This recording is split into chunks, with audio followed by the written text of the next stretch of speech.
Hey, Miss Dom. And does this podcast contain LeBron James slander? I don't know if Adam's gonna think I'm so beautiful if that's how he hey, feels. hey, hey, hey, with bro, there's a almost a 99.9% there's gonna be some LeBron slander in this show at some point in the time. Hey, when you watch, I grew up watching the GOAT. You know what I mean? LeBron never had a chance, so it don't be slander. It just be, hardcore truth, man. Sometimes that pill is a little harder to swallow for others than. So respect. Shout out to you, Adam. And the Bron sexuals can't take no truth, bro, man. God damn, boy, they can't take no I truth. call them bronze kids. Yeah, bronze kids. Hey, that's really what they are, man. Yo, that's good. Yo, because they swear they be acting like they just came out that man's sack for real. They act like that for real. Like I've never seen anything like it. They defend him like he's either their father or their husband. Like I can't figure out which one. So like I know everybody says sexual, but I try not to sexualize it. I got you. Yeah. I just try when you're talking to men about these things, it's probably it sounds probably more disrespectful for me to say that than without a doubt. When you guys are saying that to each other, like, oh, you're glazing LeBron and the glaze and all these things, like, so like we could sit here and go on probably on and on and on about nicknames for LeBron, and the fans. Facts. You know what? And Ms. Donna, that's why I really appreciate you, because you handle things with a lot more grace. I've been dealing with the bronze kids. I'll use your term for a mighty long time. You know what I mean? And I used to be a LeBron James fan. I think that's the thing that gets lost in the sauce. 2003 to 2009, that was my dog. It was only two people in the world that I liked more than LeBron James, and that was Kobe and Dwayne Wade before he went off the damn rails. But it just after the decision, I feel like he went off the rails because of LeBron. And I mean, I hate to blame people for, a downfall for another player, because obviously he suffered from injuries and things like that. But I just felt like it hurt his legacy, and it also just kind of, I don't know, I don't think he played amazingly well alongside LeBron. He had to change his game. He became a number 2 option, and I don't think he should have been the number 2 option. Offense should have been ran through Dwayne Wade. Yeah. And not LeBron James, just because he was the more reliable scorer. He was a better scorer than LeBron. He was a better even facilitator. Like we saw what he did in 2006, how he rallied that team of, he had a mix of veterans. Like I don't think anybody else would have been able to win with like the kind of washed players that he had at the time. Like Shaq was washed by that time. It's like a non-factor in that game 6. Adam said, as long as nobody from Man Down Sports up here, I'm good. hey, Man Down is extended family, Adam, all right? We ain't going to be doing that. But hey, Dominique, talk that shit. That was some real shit right there. Because, I mean, excuse me. Here's my problem when you play with LeBron. I mean, I'm a Lakers fan, so I'm dealing with it personally for the last. It's really hard. It's been terrible. Just because of how the franchise has, been a winning franchise. And when you have someone going over there and that your team is going to be wrecked for several years to come, it's hard to even imagine it, right? And you're a fan of them. What it is you see all the young talent that you give up because Bron is not patient to deal with the young talent. He likes proven veterans that's got the pedigree, so he doesn't have to carry so much weight. And I think he does that strategically. And hey, by all means, but I'm just mad that you did it to my franchise, because I looked at all the talent that's just got thrown out the door to appease you and what you wanted, and they can make the jokes about the GM. I think it's true because how is it not true? All right, so look, besides the first run in Cleveland, where he got drafted, so he really didn't have too much control. But he had a little bit, because look at all the coaches he went through. But that's neither here nor there. That's another. I'm looking at the roster moves. We can't act like, come on, you picked to go to Miami. You pretty much, let me handpick my teammates with me. You leave, go back to Cleveland. You handpick your people. Then you go to LA, you're handpicking your people. You can't tell me that you have no influence on the roster and how the roster gets managed. You can't tell me that. I can't believe that. Right. Because everywhere you've gone, when LeBron goes, there's an influx of roster movement to appease how people play around him. And with him being so ball dominant, and I understand he's a great facilitator. I still think he has flaws in the offensive game, shooting, free throws, of course. I just think he's a glorified Giannis Antetokounmpo. If he can't get to the rim, I'll take my chances. I'll let you shoot all day. Go ahead. But it's when you look at the influx of talent that just gets thrown out because he wants proven guys. And not only does it set you back because these proven guys are coming in with a high ass salary. So you're about to F up my salary cap. Mm-hmm. And I got to give you high draft picks to go get those guys. Now you kill my draft capital. So like Dominique said, you have set me back 2, 3, 4, 5 years. And then by the time he's gone, that doesn't change the effect of what happened. I still got to deal with what happened while you was here and deal with the loss of capital, whether it's draft or salary cap. And you're off in the hills with your $100 million. So what did you leave me with? A bubble championship? Fuck out of here, bro. Yeah, it's tough. It's tough, man. And that's the dichotomy you get with LeBron. You know, you got to take the good with the bad. And I mean, I look at how the Boston Celtics built. You know, if you think about it, Lonzo Ball and Jason Tatum came out in the same draft. Yeah. And you talk about the young core that they both, you know, I ironically, you give Brandon Ingram, Jordan Clarkson, D'Angelo Russell, Lonzo Ball, Julius. If you give those boys 7 years, we would have got a Lakers Celtics finals probably last year because everybody would have been developed, would have been who would they been. The Lakers look like a total different team. They will look like a totally different team. Not only would they be able to compete right now, you can say that they can compete for the foreseeable future. Oh yeah, this Lakers team is not a championship team. What are we talking about? Definitely, definitely not a contender. And I mean, I agree what you said, especially most of those points. Like, I literally say it all the time that there's no difference between Giannis and LeBron, except the fact that LeBron has a little bit more finesse when he's bum rushing the paint. Mm-hmm.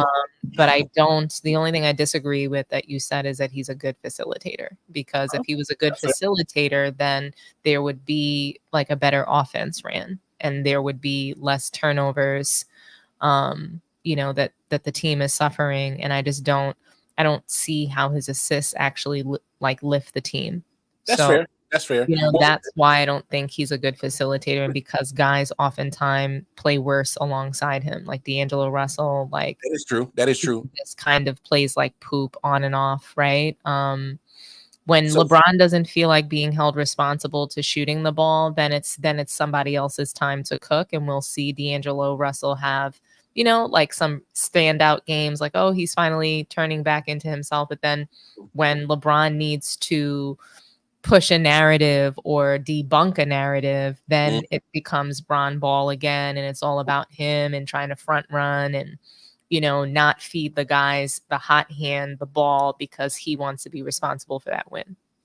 So I don't think he's a good facilitator at all. I actually don't believe in the basketball IQ that everybody says that he has. And that's just because he didn't go to college. I think that had he went to college and even just spent 1 year there, he might have become probably the greatest basketball player that we've ever seen, because the size and the physical capability is there. I mean, he's been bum rushing the lane for 22 years, but imagine if he knew how to play in a triangle offense. Imagine if he knew how to play in any offense other than high screen, drive and kick and bum rush the lane. It's those three things that we see all the time, and it never really changes. And then he's like Caitlin Clark, where he's throwing these wild passes that become turnovers. Like even today, if you watch the game against Brazil, there was a sick pass that he threw, and in that same sequence, it was a turnover. Mm-hmm. Hey, you got some great points, Dominique, because I know the thing about Bron, and thanks for enlightening me, because so let me rephrase. I think he is a good facilitator when he has a good shooter. And the reason why I say that is because he's going to leave you with 4 seconds left on the shot clock, and only a good shooter can work with that. All right. So that's Kyrie Irving, that's Kyrie Irving. So much. That he's the only guard that's ever been able to play with LeBron and have any kind of success. But I mean, what kind of life was that for him? Right. Oh well, he ran from it. He couldn't wait to get away from him. Yeah. So Call I mean, Kobe as soon as he won. Like, hey, how you get me out of this situation now? Dominique has a true point. It didn't affect Kyrie to the point that he was able to still play his game and not having that short shot clock affect his game, because that's how electric Kyrie is. Not everybody. And I think really there's always one, like when you think about it, wild card, there's always room for one superstar playing with LeBron. There's room for one more, because he can't possibly score the ball. You know what I mean? Like, he can't do everything. So he will allow himself to make room for that one other superstar. But you can never have a big three with LeBron. It doesn't really work. Chris Bosh became a complete shell of himself. A total different player, because Chris Bosh, we're talking about, he was paired with 2 number 1 options. So you have 3 number 1 options on the Miami Heat. Somebody could take a backseat. But backseat is like, you literally teamed up with 2 other number 1 options, and Chris Bosh became the blame and memes for several years. Over the next 4 years, he was the blame for any time they lost. He was all kinds of different names, right? No, that's facts. That's facts. But we forget who we forget. So here's my biggest gripe about the Bronze kids. They'll talk about the all-time leader in points. Cool. Have your 40,000 points. He'll have his name at the end of a lot of statistics that'll be important. But here's the stat column that I think they always forget. He's going to finish career-wise with the most turnovers. Nobody cares about it. Even people calling to man down saying that we're going to bypass turnovers. How? We can't. Kids, Caitlin Clark's fans, like they don't care about that. They think that if you have the ball in your hands as much as LeBron does, that you're entitled to turn the ball over. That's what they actually believe. They believe that because he can score the ball. That's not basketball. I'm telling you, there's so many. Not basketball. There's so many LeBron fans that believe that just completely ignore the turnovers. They don't care about that. I mean, even when you look at analysts on TV, instead, the ones that really don't believe that he's the GOAT, they say he's number 2. What about him as number 2? He's not number 1 or 2. He's not number 10. I think to the Bronze kids, 40,000 points is a great feat. But 5,000 turnovers is a longevity stat. That's how they fix it up in their heads. And that's wild, bro. You can't really mess with that. I mean, you can't really have a logical conversation with that kind of thinking, because it's like, well, my whole problem was, no matter who you was, Michael Jordan, Kobe, everybody was subject to criticism. As good as Jordan was. But it's only hate when we're talking about LeBron. Precisely. It's only hate. Nobody else got any hate when they had narratives that Jordan was just a scorer, that he'd never be able to win a title. All he could do is score the ball. Not only did he get 10 straight scoring titles in a row, he also had 2 3-peats in the history of his career. And people will go, oh, everybody acts like Michael Jordan's career was only for 6 seasons. Nobody acts like that, actually. It's just that early in his career, he was losing. He lost a lot. He lost the first 7 straight years of his career. And then when he started to win, he didn't stop winning. And that's called dominance. That's dominance and wins. And I think that, we don't see that really anymore, and definitely not in LeBron. His winning he's just not dominant in winning. He's not dominant in even his statistics. He's only has 1 scoring title. He only has 1 scoring title, yet we're calling him the greatest scorer that ever lived. And he played for 22 years, and he played as the number 1 option. He also played as a point guard, racking up points, rebounds, and assists. And that's the stat line that everybody only cares about, and that's because of LeBron James. Field goal percentages, rebounds, like offensive and defensive, turnovers, those things matter. Your efficiency on the court, it matters. It's not just points, rebounds, and assists. I'm looking at steals. How defensive were you? I'm looking at blocks. I'm looking at all the stats that count. I'm looking at the minutes that you played. So you need to play, 44 minutes a game, every single game, to rack up those stats. If you sit down, you can't get back in rhythm. I want to it kind of segues us into this next segment because Anthony Price. Oh yeah, Miss Dom, man. And I we really got to come up with her. You know how you on a basketball team, you got to come up with your He's nickname. on fire. You got to come up with a nickname for you, Dom. No, like, it's got to be something efficient that encompasses your genius and the beauty and the grace. So it's like, hey, I ain't got nothing yet. Beyonce, maybe you Beyonce of sports talk. Cooking, dog. Off topic, if you think if Angel Reese was white, she would be the #1 star in the WNBA? Before we get to that one, before we get to that segment, I'm sorry. I wanted to acknowledge Anthony Price. No, Adam asked a question that kind of gets right into this next segment real quick. But I love that question, Adam. Great question. Yes, he was asking who, because we're behind on a couple comments. I'm sorry. Is that the one? Who do you think is the best player on the Olympic team? KD. I'm gonna say ladies first, but I think I already know Ms. Dom's opinion on that. Come on, man. Why are we having this conversation? Adam, I love your question, but come on. You watch it. I think so. I'm going to go in a different direction, actually. And I'm going to say Anthony Edwards. And only just because he's younger, because we see the magic that him and Kevin Durant create together off the bench. But I do. So like Kevin Durant is the best player, the most accomplished Olympian on the team. I think definitely like he's the best player on the team. But I guess like when we take him out of the conversation, the way we almost take Michael Jordan out of conversation sometimes, like it's Anthony Edwards, like he's next up.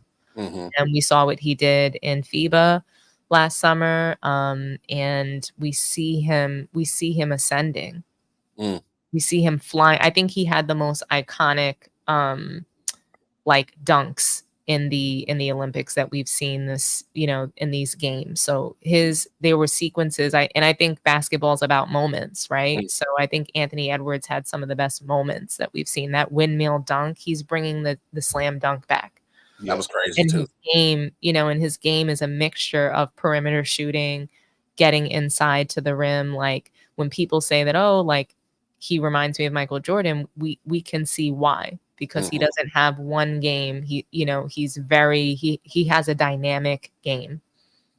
I'm telling y'all, while we talking about Anthony Edwards, I'm waiting on the first game between Anthony Edwards and Ja Morant for that face of the franchise or the face of the league, because I think that Anthony Edwards, man, he really making his case for it. But before then, this time last year, everybody was singing Ja Morant's praises. So.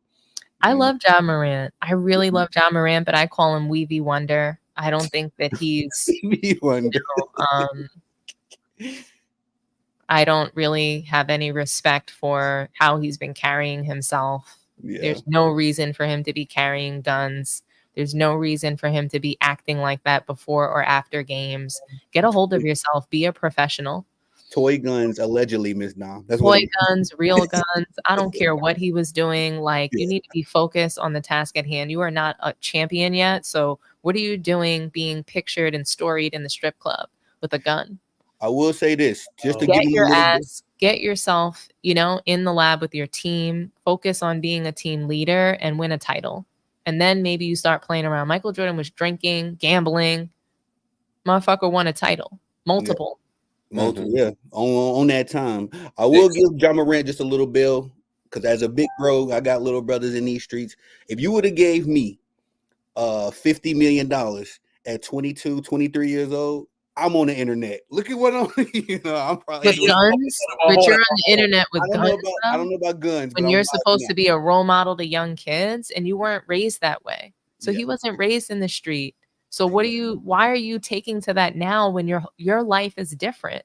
Bingo. Your life has nothing to do with that. That's what bothers me about Ja Morant. It would be one thing if he couldn't escape a life that he's always known. He grew up in a big ass house. Okay. He had good parents. I believe his parents are still married. He has no reason to be involved in these things. So I don't feel bad for the backlash that he received as a result of it.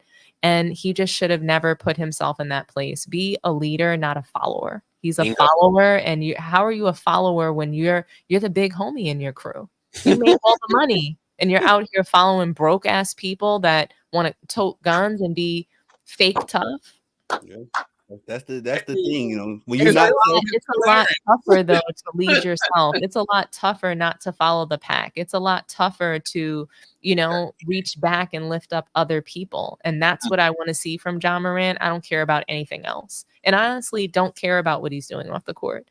Come into the league and win a title. But these off-court situations are causing us to have to even examine them. Where these off-court situations are leaving him, abandoning his team.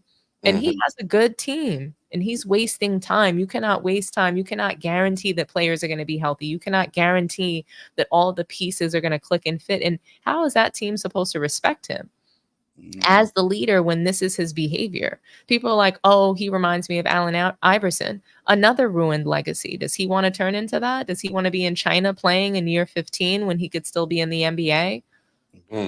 Because he's worried about, bringing 50 people deep into, wherever he is. And, I miss the professionalism in the NBA.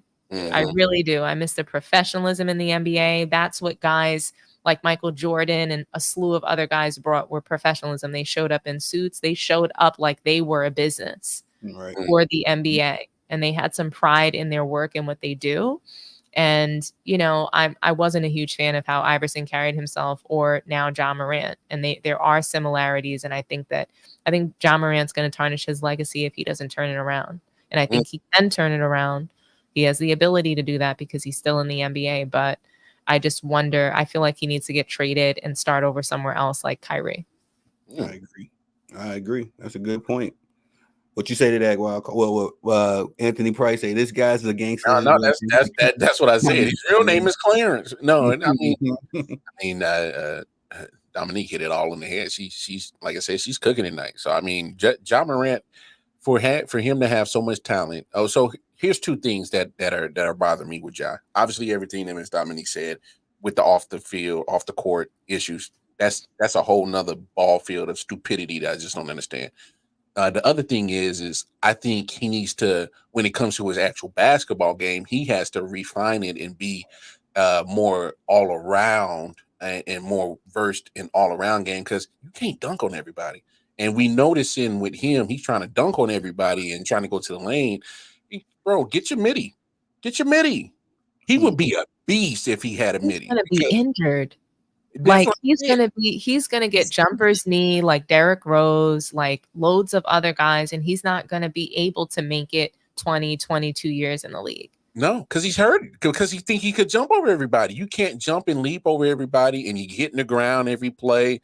Like, get your midi, preserve some years on your knees, preserve some years on your basketball life, because it's.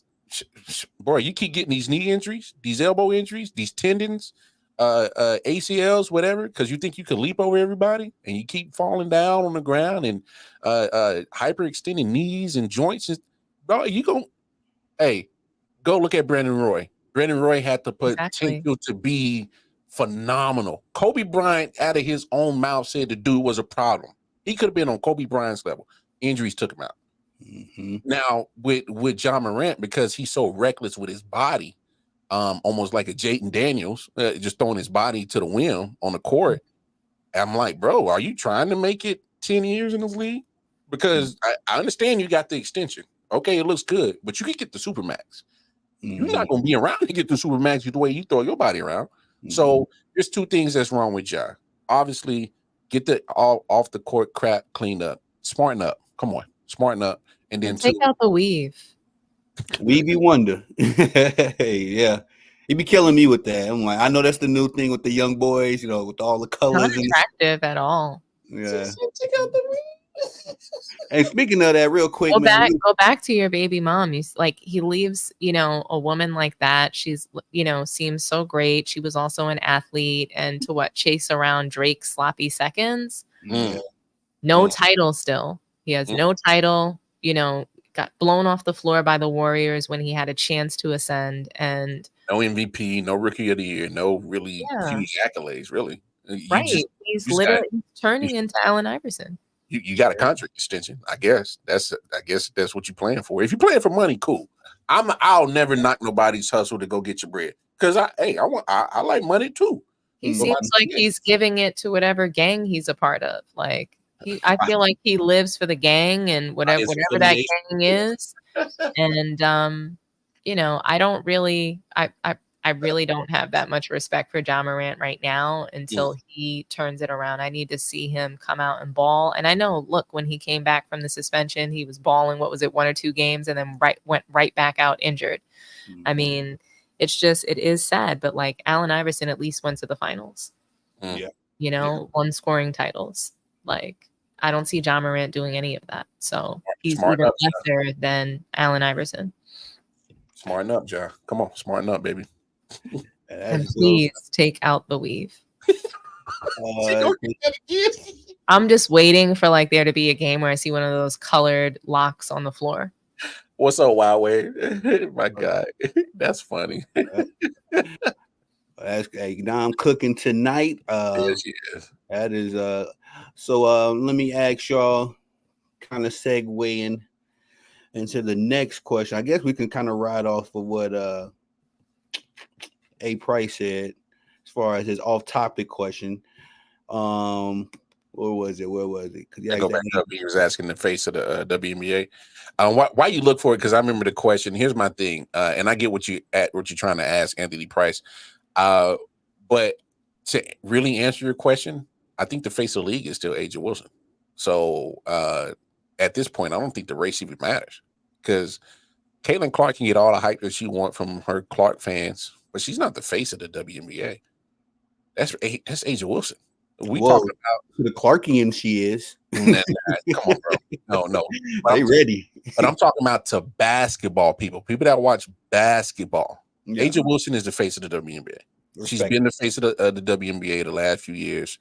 There's and you could throw Breanna Stewart in there. You could throw her name in there if you want to, because she's won some MVPs over the last couple of years. Cool, but it's primarily A'ja Wilson. She's gonna walk away with the MVP this year. Walk away with it. It's not even gonna be close. There's nobody else balling like her in the WNBA this year.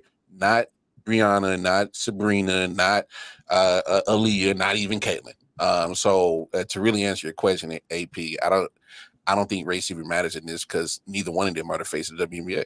This is A'ja's league, and as long as she's at the top, and as long as she keeps winning with the Aces, it'll be hers for as long as she foresees it, until she decides to give it away to somebody else.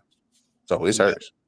She might be MVP and, you know, win another title all in the same season. And I couldn't agree with you more. A'ja Wilson is for sure the face of the league. She's the best player in the world for women. I think her and Breanna Stewart are, you know, to me, neck and neck for who's the best on the women's Olympic team, because they've both just been playing really spectacular. But it sucks because, you know, I'm from New York, and I think that because of A'ja Wilson and her dominance, that the Liberty are just never going to win a title as long as she is playing and healthy, unless, you know, they get a really big piece to add. But I don't see, you know, Caitlin Clark and Angel Reese, you know, I understand that people want to call them the Magic and the, you know, the bird of the W, and I'm fine with that. I think that that's really cool, and I think that that's a great kind of label to have on your back, right? But I mean, I don't even think that Caitlin Clark is top 20 in the W. Talk about it. Aretha is better than her. Jewel Lloyd is better than her. Like every single guard that is. You keep going. We have to remember that there's only 12 teams in the W. True. You know what I'm saying? So because of that, every single person who's in that league is a great player. They were, you know, a rock star in high school and or probably college. You know, I see Caitlin Clark struggling quite a bit. I created some content surrounding this as well. And I mean, she's running away with the turnover record. It's not even like we're only 26 games into their season, and she has 146 turnovers. So she's on pace to get upwards of 300 turnovers. Ooh, talk about it. The second single most turnovers in a single season is held by it's held by Alyssa Thomas with 136 for a full season. So that's the second highest, and that's for a full season. So she beat the turnover record already halfway through. Yeah, they still got another half to play. She plays like LeBron. Mm. They load her up for the points, the rebounds, assists, that stat line. She gets to guard, the weakest player on the opposite team, the worst shooter, who's typically relegated to the corner. She gets long, lazy rebounds. She doesn't even box out for them. Where I think that she shines is her ability to pass. Even though she's running away with the turnover record, she makes some really cool passes. And I think her logo threes are really exciting to watch. And I think that that's what captivates people. But I mean, she has even more delusional fans than LeBron. Oh, yeah. And it's mainly because she has the Trump fans. The same people who like Caitlin Clark are Trump fans. They love her in a way. They're not even watching basketball. Yeah. You'll see a lot of them give a bunch of misinformation. I think there was this guy on Outkick that he was just like saying that, Dawn Staley and her angry group of lesbians were like picking on Caitlyn, this, nice straight white girl. Like they make all these narratives, and there's all this, hype around Caitlin Clark, and really, these girls in the W are just competing against her. Right. Mm-hmm. If somebody says, a particular person is the best, you want to prove why you're better. Yes. That's competition. That's the women's league. It's always been the best. Like, honestly, WNBA is probably the best league in the world. Yeah. And I know that that's probably a super hot take, but, and I know it doesn't make money, but those grassroots organizations, those, hole in the wall restaurants, right, that, don't have the most beautiful space, don't have the best resources, those are sometimes the best restaurants, right? Mm-hmm. So WNBA is definitely one of the best leagues. I don't care, who's going to tell me they don't watch. They refuse to watch women's basketball. That's great. They have grit. They have passion. They have competition. They have, everything that the men's league is lacking. Real defense, complete games where all 5 positions play on the court, not positionless basketball, not bullshit point forwards because guys, can't actually play a position in organized basketball. You know what I say about the WNBA, Ms. Dom, just to kind of segue off your point, is the people that are upset with the WNBA or whatever, it's because you're going in there with that NBA expectation. Now, when I watch high school basketball players, I enjoy it for what it is. I'm not expecting no 17-year-old to be jumping out the gym like Anthony Edwards, right? You enjoy the kids at where they are. Just like you got to learn how to enjoy the ladies at where they are. Of course, in someone's opinion, they might not be as athletic or skilled, but for the product that for what they are putting forth, it's like, man, I'm more entertained with this. Aside from some of the air balls, sometimes the air ball and be like, "Yo, you was wide open," but hey, you could tease anything. These NBA dudes soft, you know what I mean? Like y'all cry to the rest for every play, man. This is the signature, you know what I mean? Like every time something happened. Do you remember wild card? Do you remember when Andre Drummond was playing for your Lakers, and then like within his first 5 games, he had to sit out because he had an ingrown toenabil? It was crazy. It really. Yes, bro. I did not know that ingrown toenail, bro. Like the thing about. So here's the thing. Here's why Dominique is so 100% right. It's because WNBA, these women are playing basketball in its purest form. There's no agenda. There's no stat pattern. Well, besides the Miss CC, but it's all the elements of basketball that goes into it: rebounding, defense, offense, and steals.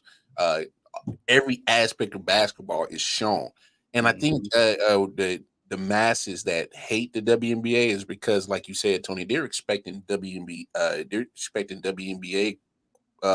quality to look like the NBA. I'm glad it's not. Amen. Because I barely don't even watch the NBA. I watch. Of course, come playoff time, because obviously we're content creators. We got to talk about NBA playoffs. Fine. Yeah. But for the most part, I can't watch the shit. I can't watch guys throw up 90 attempts behind the arc and make 25% of it. That is not basketball. If I want to see buffoonery, clownery, I will go to a Barnum and Bailey's. I will go to Universal Circus. I'll do all that. I will go to a clown show. I got the American Royal out here in Kansas City. I will go to that. When I watch basketball, I want to watch basketball. That's why I've been a huge fan of the WNBA. It's been fans like us that's been keeping the WNBA alive for the last 27 years. Don't sit here and act like Caitlin Clark has been the savior for a league that's been around for 27 years. It's been around longer before she's been on the earth. Exactly. Stop doing this. We're not going to do this. We can't give one person credit for the longevity of something that's already been around before she was even came out the nutsack. We're not going to do that. We can't give one person credit for being the best of all time when they never actually won anything. They won a damn thing. Player of the year and a supposed scoring title. And I say supposed because Lynn Woodard has that record. She actually scored the most points in college. Okay. And she played with the men's ball and they had no 3-point line. So she had more points than Caitlin Clark.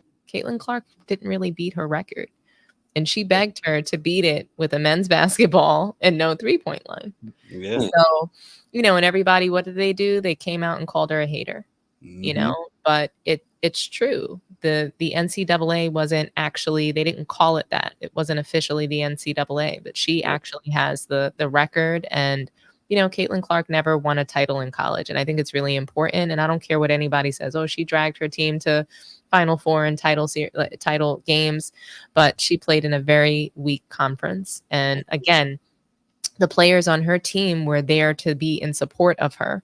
Kate Martin, she went to the Aces and she went off. She doesn't play much, but when she does, she balls and she's very efficient. She was a much better player than what she got credit for. I actually think she's better than Caitlin Clark, but she wasn't able, her skill set wasn't able to be, put on display. When you turn the ball over, when you shoot wild shots, when you make bad passes, your ass is sitting right next to me on the bench. And I think that that's what Caitlin Clark needs to actually get better and to, really improve her game, is to not be rewarded by constantly starting and playing massive minutes. She has to play 40 minutes just to get 30 points. Whereas there's do you know how efficient WNBA players are? Do you know how many of them only play 25 minutes a game and can drop 30? Arika Goombale, Arike, Jewel Lloyd, like these ladies can shoot it. And Caitlin Clark hasn't put any of that on display this season. Any game where she scored 30 or close to 30, they typically lost. I think she only had one game where she was a high scorer and they won the game. Yep. And that might have been against the Mystics or, some team that really, or it might have been against Dallas Wings, a team that basically could not defend. And there's one or two teams in the W that don't play very good defense. And I think it's Dallas and I think it's the Mystics. No, they can't guard her, but people make it seem like all she gets is double teamed. We've seen her guarded one-on-one, just getting stripped by just going up the court. In college. Raven Johnson guarded her one-on-one. She was smaller. She's a smaller player. Why? What's the issue? Clamped her down. Clamped her up. Getting locked up. Won't let her out. Locked up. She gave her fits during that game. I think the All-Star game was if you really a basketball fan, you really know what you're watching. I think the All-Star game told a lot of truth. Do you know they just still said that she played well? Well, and Mel said it best on Man Down. She went from being Steph Curry, and then when the whole world saw her go 0 for 5 in All-Star, and I think she got 10 assists in that game. They went to becoming Steph to becoming John Stockton. So now she's the she's the best passer. Yeah. So, but when she runs away with the turnover record, because John Stockton never had 300 turnovers in a season. I don't think he had 146 turnovers in a season ever. He was never. He's not top 5 in turnovers. He's not on the all-time list. So, when you look at that, what are they going to say next? She's a great mother and fiance, or she's a great philanthropist. Hey, they do it for LeBron. Don't act like they don't do it for LeBron. Hey, he a great dad, and this, that, and another. She's the female LeBron right now. The way LeBron came into the league, all the media hyping him up, all of the expectations and pressure that was put on him, they created a media machine surrounding his talent. Bobby G, my brother. Bobby G, what's going on, big bro? Well, we cooking tonight, ladies and gentlemen. We are cooking. I think the people I thoroughly entertained. Just real quick, how do you all foresee the second half? I mean, if I could just throw this out there real quick, bias. I think that both the young ladies are going to make it. Chicago Sky, Indiana Fever. They might make it as the 2 bottom seeds. Whoever got to line up with the Aces, smoke them.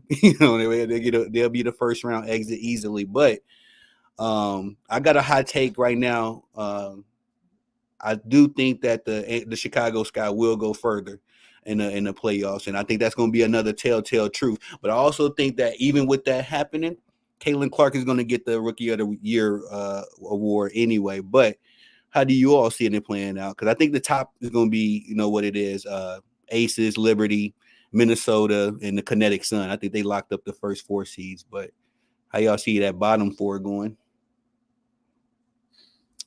It's a foregone conclusion that Clark is going to get Rookie of the Year. That's not even.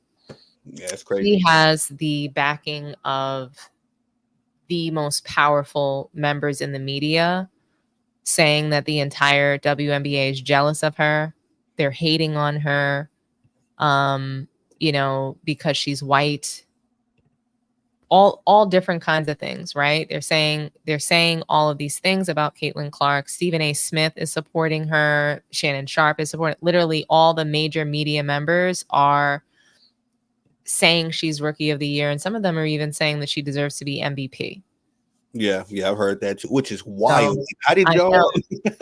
when we played that soundbite on Man Down, I almost fell out because I couldn't believe that they had the nerve to say that she should be in the conversation for MVP. She should not be Rookie of the Year. Honestly, before Cameron Brink got injured, I had her Rookie of the Year over Angel Reese and Caitlin Clark. She was playing very efficient. She just looked like what I want Brittany Griner to look like on the Olympic team right now. She was just balling. She brings a lot. And it's interesting to me that because she, is kind of like mentored by a lot of different Black people, that she wasn't, revered the way that Clark is revered. Because she's a straight white female. So I don't understand why she's not a straight white hype, but I think it's her association, affiliation, and even speaking out, saying that they're not even the best rookie class in the last decade. Yeah. She came out and said that. So I thought that was really, really interesting. But I do think that Caitlin Clark's going to win Rookie of the Year just because the media is behind her. Nike is pushing her and requiring the media to deliver this Rookie of the Year for her. Yeah. She's got a $28 million contract with them. They're not letting Rookie of the Year escape her. Angel Reese deserves it at this point. Now that Brink is injured, Angel Reese should be running away with that. Would she get 14 straight doubles? That's an all-time record, not a rookie record. Again, I just don't think that Caitlin's playing at a high level this season. She's, she needs to bake a little bit more in the WNBA to be considered for any award, if you ask me. Respectfully. But, I think that she is a great player. She wouldn't have been able to make it to the WNBA if she wasn't. It's just too saturated with really great talent. There's not enough spots. The scoring, I think it was the NCAA scoring leader was cut from the Aces. Deja Fair. Yeah. Male stupid, bro. I was like, shout out to Big Bro. He in the chat. Say salute, Thug Life. And shout out to Man Down. Shout out to Mel and Man Down.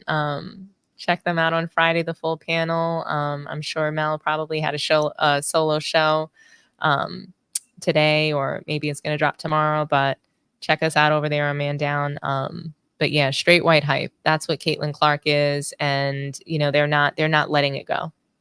Bobby G dropped, Stockton did have 300 turnovers once and led the league in turnovers once as well. But that's an 82-game season compared to a 40-game season.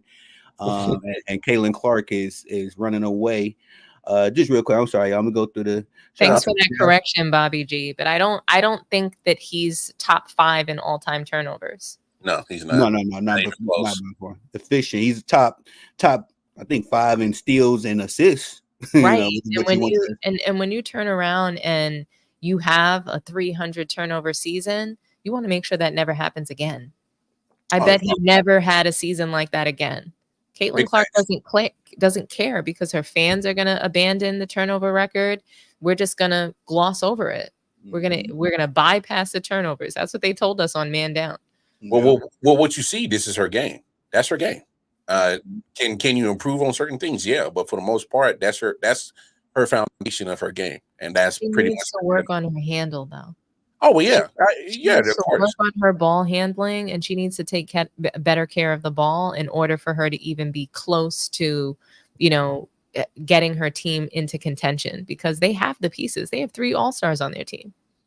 Yeah.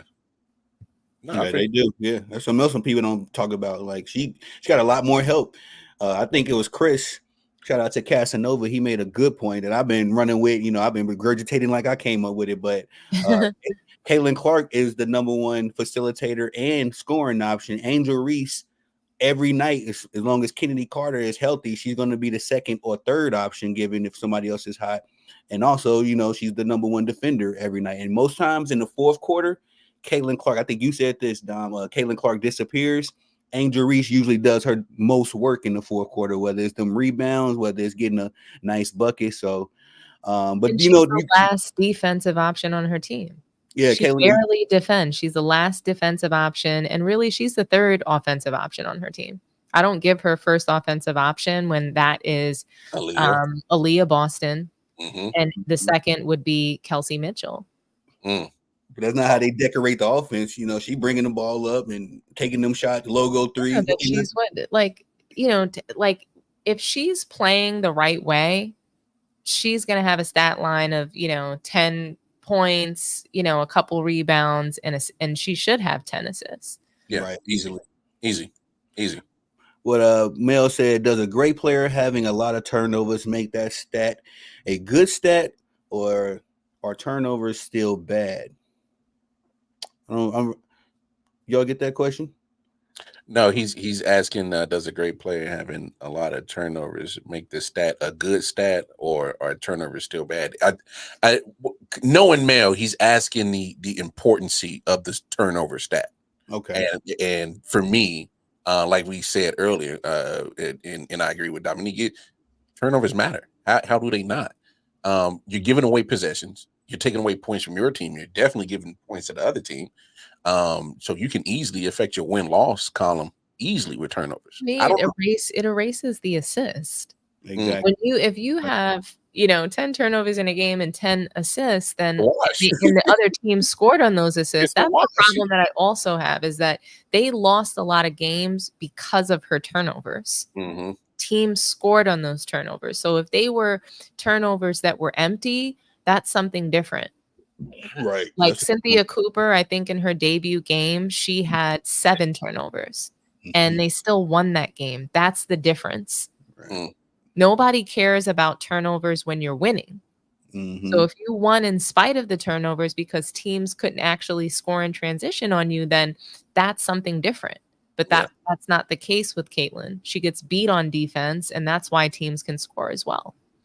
That's why they're 11 and 15. That's why 11 and 15. If you take away probably half of those turnovers, you could probably squeeze maybe instead of 11 and 15, you're probably more closer to 500, maybe a couple of games above it. I mean, so when it comes to the second half of the season now, and I just don't want to talk about Caitlin in general. I just think, especially coming off the Olympics, I wouldn't be surprised to see just a runaway between the Liberty and the Aces. I just hate to say it, because to Dominique's point, when you see how Brianna, how Stewie and Aja Wilson are playing, and they were already coming into the Olympics on a high clip, playing damn good MVP basketball, I can't see them slowing down. So coming out of the Olympic break and they get back to WNBA play, they haven't lost a step. They're still cooking. Unfortunately for Caitlin Clark, she's on vacation. She's on hiatus. She's going to have to get back in rhythm. Unfortunately for Angel Reese, she's on vacation. She's going to have to get back in rhythm. Right. So some of these people, some of these ladies who are not on this Olympic team, you're going to have to see a point in their game that they're going to have to get back in rhythm. And when you see Sabrina's on that Olympic team, so her and Stewie, they're going to continue to cook. I just see, unfortunately, I like the Connecticut Sun. I like the Minnesota Lynx. I love the Seattle team. I love all 12 teams, but there's only one winner. And unfortunately, I see a repeat of the NBA Finals last year, where you see the Aces and the Liberty doing battle. And then it comes down to, tit for tat, who has the best roster playing the hot hand in that point in time when he comes down to that point in the season. But when these ladies are coming off this phenomenal performance that they're doing in the Olympics, and they already came in hot, I just can't see teams like the Aces or the Liberty cooling off and not carrying that momentum through the second half and through the rest of the postseason. So I hate to be the Debbie Downer and say there won't be no suspense in the WNBA playoffs. I just don't see any suspense. I just don't. But I mean, I would love to see the Connecticut Sun. Oh yeah, face the Aces. That's what I would love to see. Dejanay Carrington, she's just a great defender. She's got a great personality. Like, I am ready to see something different in the finals this year. But if it's Liberty versus Aces, that's going to be a good series. We know they're going to battle it out, but the Aces, the Liberty just can't beat the Aces. Yeah. It's not really, to me, it's not really close. Breanna Stewart is amazing. What she's doing right now in Olympic play is incredible, and I think she's a great player. But I don't see them beating the Aces. And I do want to address Bobby G in his comment, because he's making a lot of excuses for Caitlin Clark, and I think that that's what Mel is trying to point out, that yes, I did bring up John Stockton, and I mentioned that he probably never had as many turnovers as she did, but he come to find out he led the league in turnovers one time. I totally get that, but I believe that Clark is going to probably lead the WNBA for her entire career in turnovers. I don't think her style of play is going to change. And I don't think that the WNBA is, I don't think as long as these women are in the league that they're going to stop defending her. Oh, no. She'll have from her. And, I just don't think that I don't foresee a moment where she's going to be able to handle pressure defense. She's never been able to. Not in college and not in the WNBA. We saw her, be guarded, full court press. She could not handle it. Do her fans really believe that she would have been able to take the hard hits that Chelsea Gray took from Japan going up the court? They defended her full court. Yeah. I'm sorry. Real quick, I'm sorry. And I wanted you to cook, big bro. I just want to shout out to my brother, Real Goons TV. It's one of my brothers in this thing. He be doing his thing on the content. Make sure y'all swing by his channel as well. Subscribe as well. To Man Down Sports. But go ahead, big bro. Now, so they also mentioned though, the Bobby G in the comments. He mentioned that the players, they don't get any time off. Yeah. The women never had time off. They've always played overseas and directly into the league. So, again, we're making an excuse for Caitlin Clark, and none of the WNBA players have had the, time to recover before heading into the season. Do you think that Breanna Stewart, Diana Taurasi, that they had time to recover after winning back-to-back titles in their college career before heading into the WNBA? When you're coming off of a title, you get even less time to recover. Yeah. So I'm a little bit like, why do we have to make excuses for Caitlin Clark the way that we do LeBron? Why is she so protected? She's not playing well. Can we just say that she's not playing well? I'm okay if someone says, hey, she's a rookie, but she's not playing well as a rookie. Yeah. Well, here's also another issue that I have, and I love Caitlin Clark. I think she's sooner down the road she'll get better. Yeah, but here's the problem that I have with her fans. These aren't basketball people. These are people that just tuned in to college basketball 2 years when they made her a big deal on ESPN. These are people that just tuned in for the last 2 years of the women's basketball tournament because what's the hoopla of this girl from Iowa? What's the hoopla about?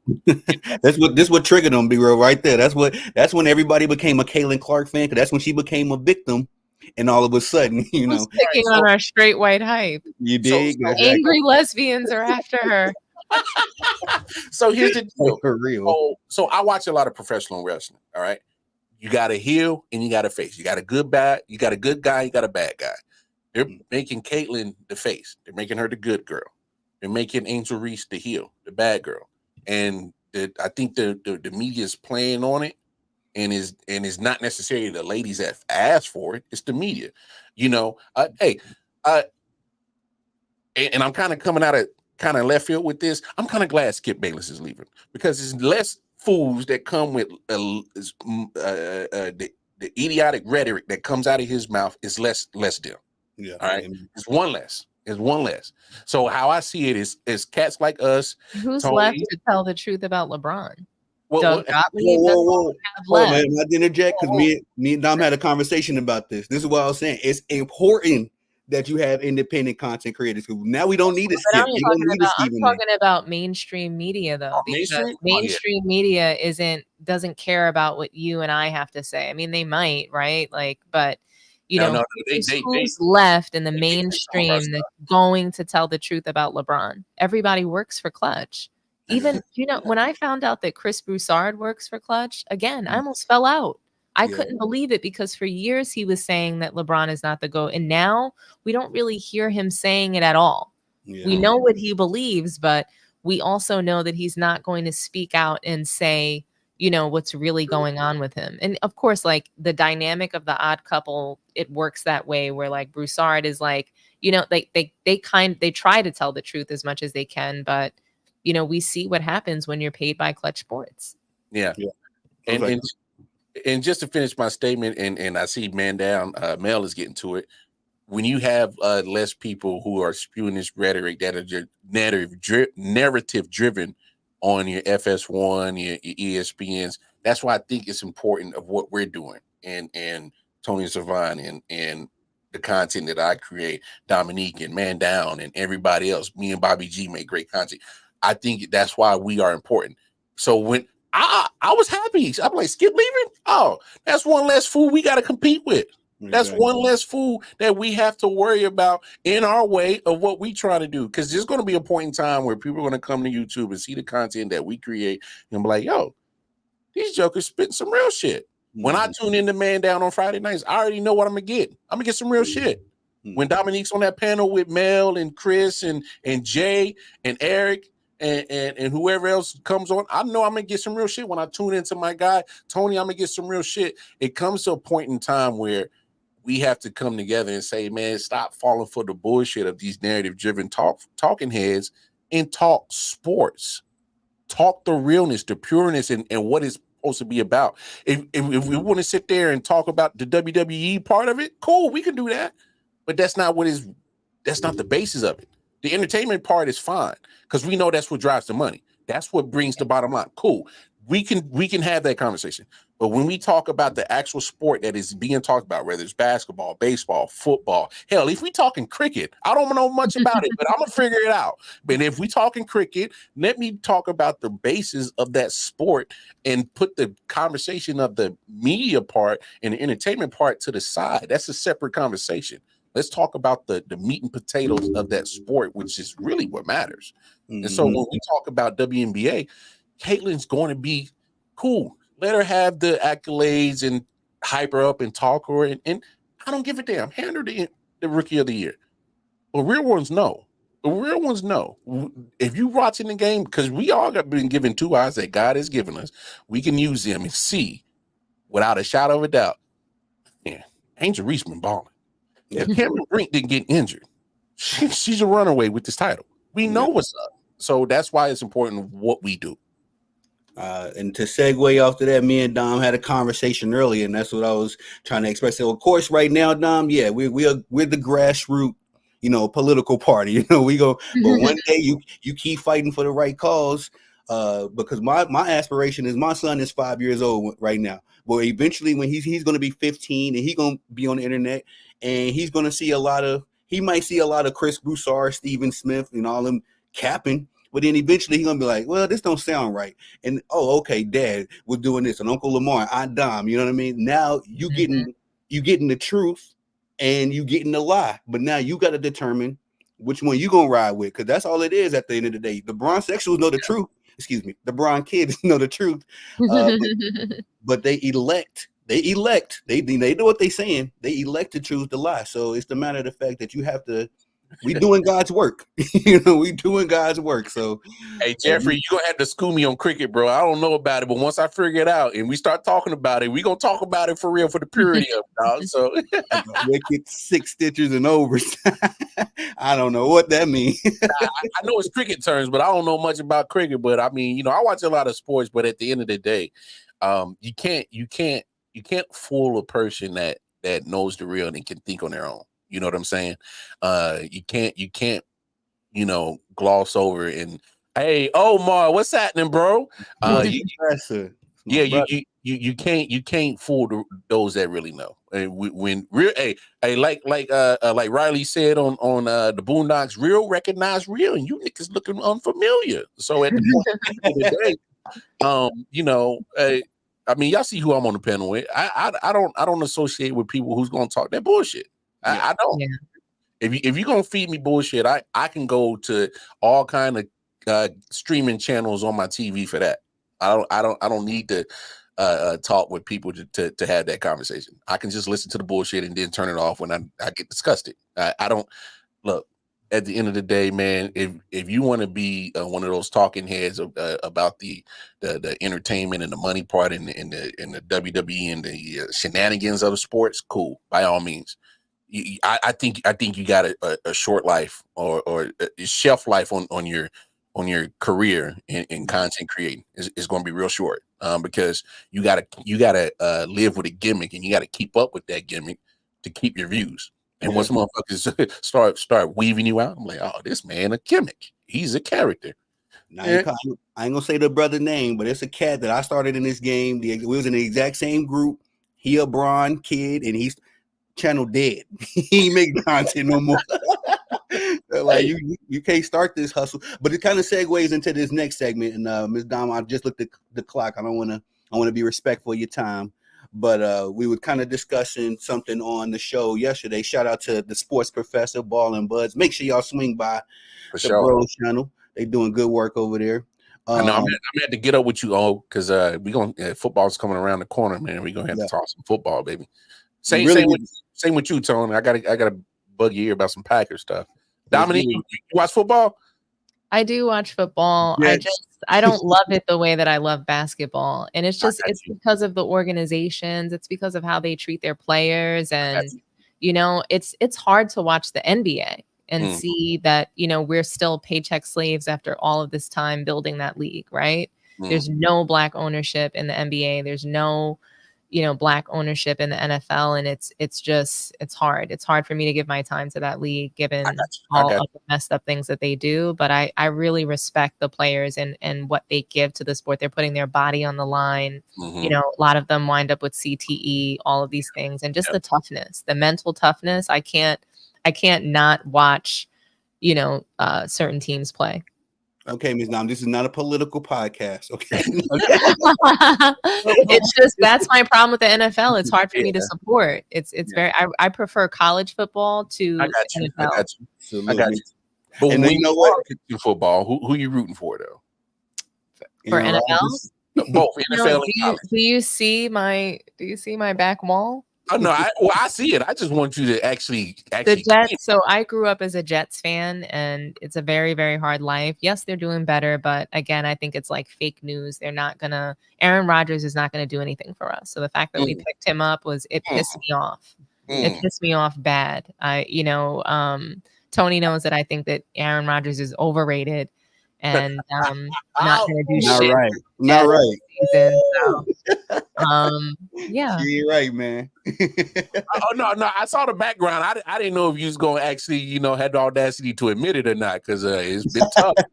I mean, look, I've been alive long enough to see the Giants win, but that wasn't my team, and I've always rooted for the underdogs. It was just honestly, it's more fun. It's more fun rooting for teams that, it's like what did the Lakers say? The Clippers say? believe in No, Bronny. no, but I think the Clippers are selling hope, right? So, like, to be a Knicks fan, imagine Knicks, Mets, Jets. Those were my teams. Ooh.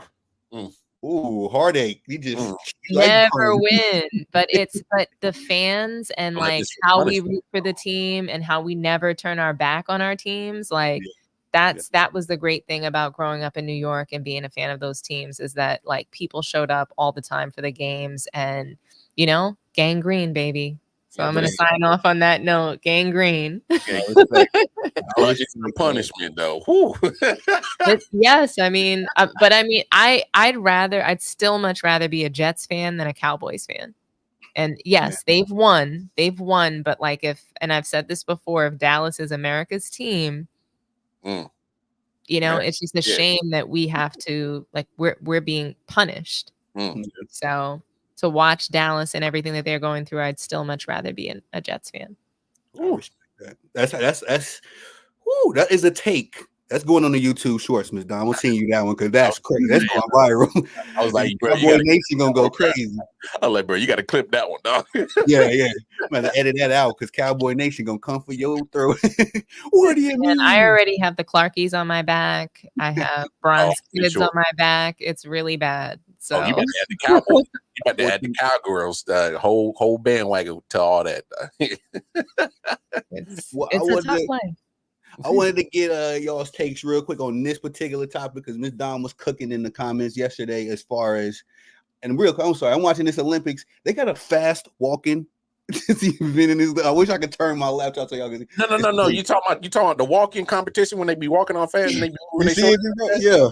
Did you guys catch the breakdancing competition yet? Because I was like just waiting for all of like the appropriation happening. I missed it. I peeped that. No, it's weird. Okay, I sidebar. So I love it how hip hop culture, black culture, has made its way all the way to the Olympics, but they won't give us. Okay. They won't. That's okay. It's okay. But we know should just be called black dancing, not breakdancing. Respectfully, I mean, we got our own movie, right? I mean, we know who started it. It's okay, It's all good. Made its way to the Olympics. Look at that. Look, mama, we made it. Look, mama, hey, we made it. Hey, no, look, hey, what Paul Mooney say? Everybody want to be a nigga, but don't nobody want to be a nigga. Hey, for real. Hey, mama, hey, for real, man, down a male big bro. You say I can't wait to battle. That's gonna be the next step. You're gonna have daylight and goddamn disaster. Yo, battling for goals. Stop, bro. That's wild. Now go ahead, Tone. You wild, bro. But me and Sports Professor, we cooked on this a little bit. We didn't make it a complete segment, but because Ms. Dawn was in the comment section, giving her opinion, it really made me, get my thinking going. But it's a lot of former athletes with podcasts nowadays. It's almost an epidemic. Some of them I thoroughly enjoy. Probably Shaq's is one of my favorite. We was talking about Draymond Green's podcast. That's kind of how it came up. And Ms. Don, I want you to cook on that one as well, because you had some very strong statements to make. Carmelo Anthony, he has started his podcast, and he started off with a fire. I don't know if y'all seen the video, but he gave the whole backstory. I had a big three in Miami came together. We ain't got to get back into that. I think we're going to get into a whole nother LeBron segment, but some of these podcasts are valid. Some of them are not. But I hear a lot of the former athletes say things like, oh, I played in the NBA. You got to listen to me. Tony the Savant didn't. Miss Dom did. So thus far, though, I'm going to let you go first, big bro. How do you feel about that as far as that goes? And let me throw one name out there that really annoys me. Gilbert Arenas. Gilbert Arenas is one of those former players with a podcast. When I first started, this is before I started my podcast or my show or whatever, my channel. I used to be in Gilbert Arenas' chat, like, okay, big bro, you cooking. But somewhere along the way, he just started saying the most outlandish things. At first, it was Jordan and Kobe was the GOAT. Now, he'll say LeBron is the GOAT. I done heard the man say Paul George was the GOAT, I guess, for the sake of view. So it kind of takes away a lot of that juice from their quote-unquote validity of being a former player. But how do y'all feel about that? Would you say, Dub C? I'll say this. Pay attention to whether they're either current players or former players. Pay attention to when exactly these takes are being made. Did they get the check first? Or did they get it already? Okay. Because listen to what you said, man. I was in Gilbert's Arenas. Oh man, how you cooking? And then all of a sudden he hit a switch. Because he had at some point he was in our shoes where he had to grind to get the views, get the clicks, get the people to come to his channel, and he was just spitting some wrong shit. Okay, he's hit a platform where, oh man, then people know me as Gilbert Arenas the player, but they're starting to know me from my podcast. Here comes a check. Now I got to keep up with this character. I got to throw the same hook that got you hooked to my content. Now I got to be that same character now from now on here. Say some outlandish shit that I probably don't believe, but I got to make sure that I throw the same bait on that hook to reel you in. So my thing is look, are there certain perspectives that current or former players can give that we can't? Obviously, yeah, that's cool. That's totally fine. I will not take that from them. They have got to a level of sports that I wish I could have. I didn't have the, not only the, I wasn't blessed with the gifts. I wasn't blessed with the ability to say no to certain things or distractions to keep me focused on the task at hand when I was in high school to make me, a professional, whether it's football, baseball player, whatever one. I wasn't gonna go pro in basketball, but either football or baseball. Those are my sports. But I didn't have that focus to hone in. I didn't like the gym. I didn't like working out. I didn't. You see my channel, bro. I like to eat. Yeah, Taco Tuesday. I don't do diets. I like to eat what I like to eat when I want to. I wasn't disciplined like that. I wasn't blessed with that gene. That's cool. So I can respect their accolades of making it to a professional league. I will never take that from them. But just because I didn't make it to that professional level doesn't mean I don't know the sport. Right. I played basketball. I played football. I played baseball. I know the ins and outs, your terminology and your vast information might be longer than mine, but it doesn't negate that my opinion is on that sport. It doesn't make it valid. It doesn't make it invalid. My thing is just because you are a former player or a current player, I can't just put stock into that. Right. I'm supposed to listen. So, for instance, Adam Morrison he made it to the league, but what'd he do? So if he comes up with a podcast, everything he says is the truth, right? Just because he made it to the league. So I have no issue with current or former players having podcasts. My thing is especially, and I saw Mandown's comment. If you're a current player, I'm not subscribing to that in season. I'm not a big fan of Draymond having a podcast in the middle of the season because I'm, similar to what Dominique was saying about John Morant. I need you to focus on the task at hand. You got a championship to go get. You got a playoff run to go handle. You got teammates that are counting on you to be part of the team to make this of what you're trying to accomplish, a goal and a team goal happen. Focus on that. I saw Michael Parsons get mad because a teammate of his said, "Hey man, cut this podcast shit out. It's training camp time. It's time to get ready." And Michael Parsons took exception for it. But my thing is I think Michael Parsons should step back, go to the brother, like, "Hey man, what you mean by this?" And the teammates should be well and fine and be like, "Hey bro, you are a generational talent, but I need you to be focused because when you're not playing the Giants, when you're not playing these bottom tier teams, you kind of come up a little empty on them sacks, bro." I heard it talk about it. You know what I'm saying? So let's really have the conversation. If you are focused on your podcast, getting your clicks and your views, that's taken away from you putting in those reps at practice, those extra reps on your own, extra film study, extra care for your body. It takes away from something else that you can be throwing into your game to make you not only good, but take you to the next level of being great.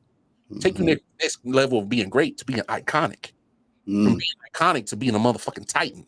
So you are taking away something from your game in the middle of the season podcasting. You can get your clicks and your views in the off season.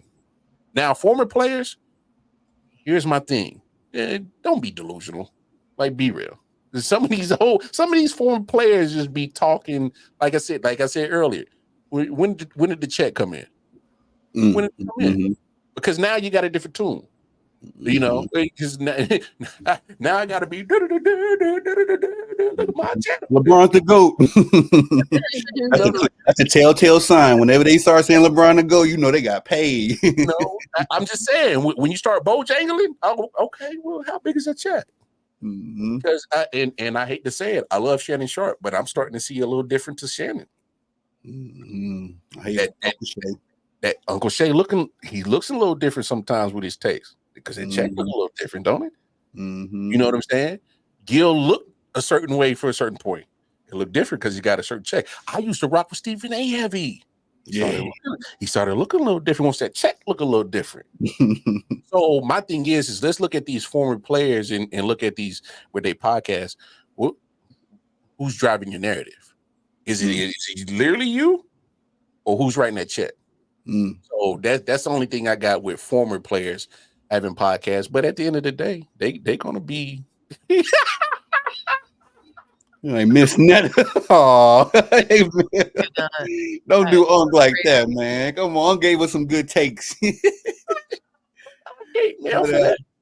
Ms. Dom, I really want you to speak to the Draymond podcast because you said something on the lines of, when you want to address though, like, so former players versus current players. I think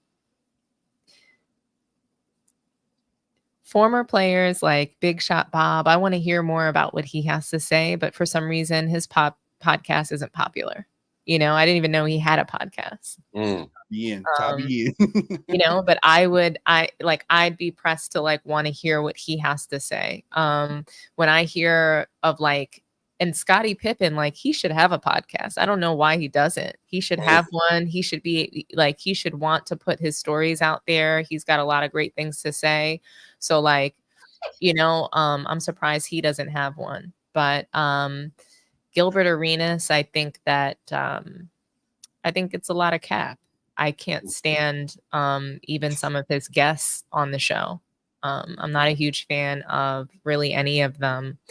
But I think that Gil, he brings a mixture of truth, a mixture of cap. So I can watch it sometimes, even though I don't really care for the guests that are on his show. I love when Cheryl Swoops comes on, and I applaud him for, having a female perspective on the show. So I think he does some things very well, just from a podcasting perspective. But I don't always enjoy the environment, the yelling on their show, the talking over other people when they're trying to make, an argument about, maybe against LeBron or something like that. Sometimes we can tell that there's an agenda on that show and it's not that truth piece anymore. So Gilbert Arenas, I'm okay with him doing it. I mean, what did he actually accomplish as an NBA player? He's always been no chill Gil. He's always been crazy on social media, on Instagram. If you saw him before his podcast, it's pretty wild. Current players, and I have to agree with Mel on this, I don't approve of them doing a podcast at all. I think they're doing it for, a variety of reasons, and none of them are good. It's insecurity. It's, hey, I want to put out my narrative because I'm not a winner. Paul George is a serial loser, has never won anything, and that's why he's doing a podcast. He wants people to see him differently other than the loser that he is, season over season. Draymond Green, he's not a current player. He's a former player. Prior to starting his podcast, he was averaging 20 plus. We don't see any of that production since the podcast. I don't have any respect for what he's doing as far as a podcast and being a current player in the NBA. I mean, you just shit talk Steve Kerr into the ground on his latest episode about not playing Embiid, not playing Tatum, and I don't understand the disrespect that he constantly gives to his own team members through this podcast. Because he could get away with it. That's why. Yeah, but we don't need to hear certain things. To me, I don't need to hear that, you believed, and the Warriors team believed that, I don't need to hear that they didn't believe that they couldn't win without Kevin Durant. You ran him off. So you're a former player. Okay. I don't really want to hear what you need to say right now, what you want to say. Like I said, and a lot of what he works for Clutch too. So a lot of that is him putting out narratives. And I was going to speak to this on my next episode of Sports Tea. I was going to share that, you know, he was saying that Ant-Man is next and that Steph and LeBron have passed the torch to him. That's a narrative from Clutch. LeBron is clearly not the, you know, the runaway best player on Team USA. So they have to push out these stories through somebody like Draymond because he's an apparent, you know, truth teller. He keeps it real, right? Draymond's full of shit. He works for LeBron, and ever since the 2016's finals, LeBron has owned him. He has owned him. He has owned him ever since LeBron put his balls in his face in that finals, and Draymond Green was the reason why he lost, why the Warriors lost that title that year. I would have traded him that year. Don't let me be a GM. Don't let me be a coach. Because when I see people, you know, doing the bullshit that they're doing out on the floor, you're going to have a seat right next to me, or I'm going to trade your ass. These behaviors, they need to be traded. Come have a seat. Draymond Green needed to be traded to the Pistons years ago, or traded wherever they need, you know, wherever he needed to go. He made them lose in 2016. Yeah. And he's only there because he provides moral support to Steph Curry. And you're out here talking like you are a pivotal piece of title wins, and you're just riding Steph Curry's coattails. That's all he does, is ride the coattails of Steph Curry and Clay, because they were the Splash Brothers. Draymond didn't have anything to do with that. But at one point, he was good. At one point, he was averaging 20 plus points a game. Yeah. Now what happened? Now they're sitting on a contract that they can't move, and he's podcasting because he feels it's so important to run his mouth. I've never seen anything like that. A guy making millions that they need to run their mouth to make a couple extra dollars. So Paul George, you have a part-time job. You can't stay out of injury, but you want to be podcasting. You should be ashamed of yourself. You shouldn't be talking to anybody about anybody's career until you get yours together. You just wasted 4 years of Clipper fans' time. 4 years you wasted. And I get it. It was mainly Kawhi, but it was both of them. He decided to take time off and be injured, and they were laughing it up at football games together, you know, collecting and stealing money from the Clippers. I'm fine with it. Steal money. But don't sit here and pretend like you want to contend. You're a pretender. I just came up with your nickname, Dom. Chef. She cooking again, y'all. Cooking. That's crazy. On the stove. I feel horrible for saying what I said yesterday. Now, like, I was over here giving Draymond all these flowers, like, yeah, Draymond, go. But I mean, but like, what's like? Do you really want to watch a podcast of a current player that's basically pillow talking? He's a dry snitch. He's snitching on other players in the NBA. Yeah, and he's not even saying the truth. Why don't you talk about the time that a Kardashian slapped the shit out of you at LeBron James' party? Why don't you talk about that? Why don't you talk about when Tristan Thompson smacked you at LeBron's party? That's what I want to hear about, since you want a podcast, since you want to gossip. We're doing that. Why we? He don't talk about Ron Artest neither, for whatever reason. You know, names. I know he's not that tough guy that he wants to perpetuate either. He's this guy that, he wants to beat up on Sabonis and stomp him out, punch out, Jordan Poole. He only beats up on the guys that he can. Yeah. Hey, I call that selective gangster. He's very selective. He's super selective. We're not going to see him say anything bad about LeBron ever again. Why? Because LeBron's balls were in his mouth in the 2016 finals. Hey, hold on. Hey, Dominique, I need you to do us a favor. Drop your YouTube socials, because people need to go subscribe right now. Hey, no. Put it out. Put your stuff out there. Your social medias right now. People go support Dominique for real. I got you, bro. This is the stuff that I used to hear on Man Down. Be like, what?